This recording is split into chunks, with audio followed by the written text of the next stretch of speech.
Hi guys, Candy here, welcome back to my channel. I am so excited because this is my first of several Halloween looks that I am doing for the month of October.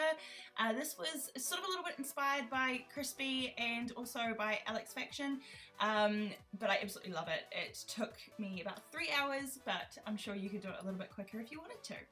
So the first thing that I did was I started off with foundation, and I'm just applying this literally to the top half of my face because that's the only skin that's really going to be visible by the time we put our face paint on. So then I go in with a concealer and I just use this underneath my eyes. This really probably isn't a necessary step, but I just wanted to make sure that it was flawless anyway. So just applying any old concealer, your favourite concealer, and just using a damp beauty blender to you know, spread that all around.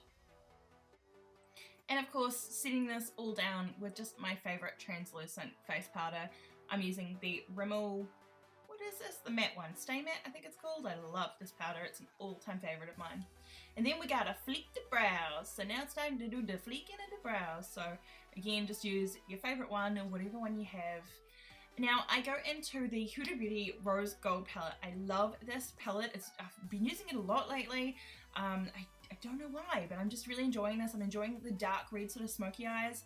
So that's what I did for this look. You could literally do any eye color you wanted with this. Like if you could leave your eyes bare if you wanted to, maybe just a wing, like keep it really simple. It's totally up to you.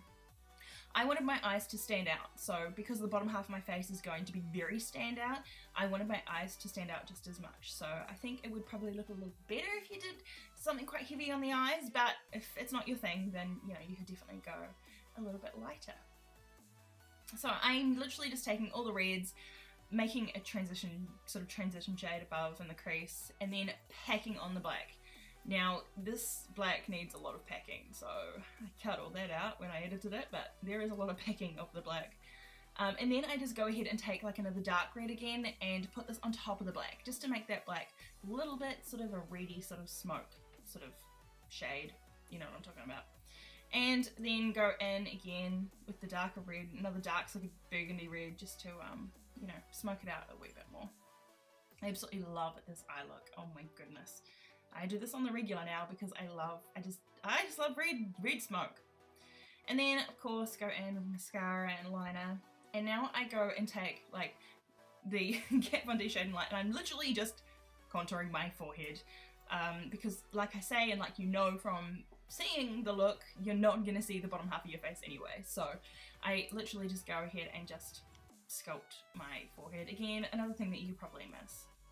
And lashes, and now I take a white, this is a Too Faced white eyeliner. That is my face when I realised that my camera didn't film me actually outlining the mask on my face. So I outlined that first pretty roughly, and now I'm taking, this is a Snazzaroo face paint. So I'm just taking this, and you just activate it with a bit of water, damp sponge, and just trying to fill in those areas that is going to be skull white. So I do that, and then I also grab my concealer brush just to make it a little bit more concentrated because that sponge was just soaking it all up and it was just pretty useless. So go in and just sort of, and you get a really good crisp line as well when you use a smaller brush. So now taking, this is just a generic, it's quite an oil-based black. I kind of wish I just got the Snazzaroo black in this, but I didn't. This is a cheaper, much cheaper face paint, but it did the job, but it was sort of really oily, so I think I wouldn't recommend it, but did the job. So now I'm just going in with that black. There's a little bit patchy, this black too, which was a bit disappointing, but just go in and sort of outline again, a lot of outlining. So for the teeth, I actually used, these are artificial nails, so like, you know, just the artificial nails that you buy, and I actually just trimmed them into sort of tooth shapes. I then got like a really sticky holographic foil and put the holographic foil on top of them. So again, you could do anything you wanted with these teeth. You could paint them a certain colour, you could leave them white if you wanted to. Yeah, I just thought it was really cool because it does make it a little bit more effective and a little bit more realistic without too much more work. So I also go in now with just a black eyeshadow, and I'm just defining the areas between the teeth.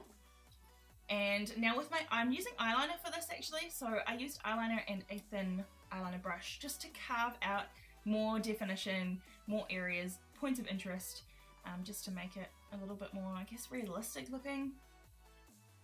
So I go through and I also just sort of put in curves and areas on the mask, just again to make it a little bit more realistic.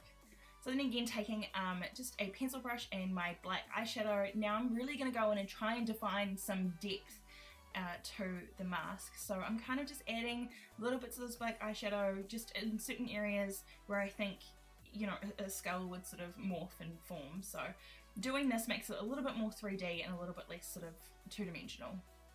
And adding some cracks into the bottom of the skull, because that's what Chrisspy did, so I did it too.